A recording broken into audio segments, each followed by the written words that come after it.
Hmm.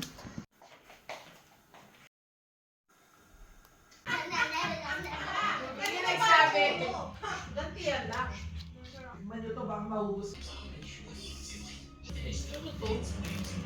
Cut mga tayo. Wow, may pakamay pa oh, may papekos na. Oh, ako'y pangalawa And then, tapos yung dito sa gilid. Kaya mo yan, Kailangan ba ng Nads. tissue? Yan na yun. Parang yung sa ano lang yan, Jack. Ilolo ang palaka.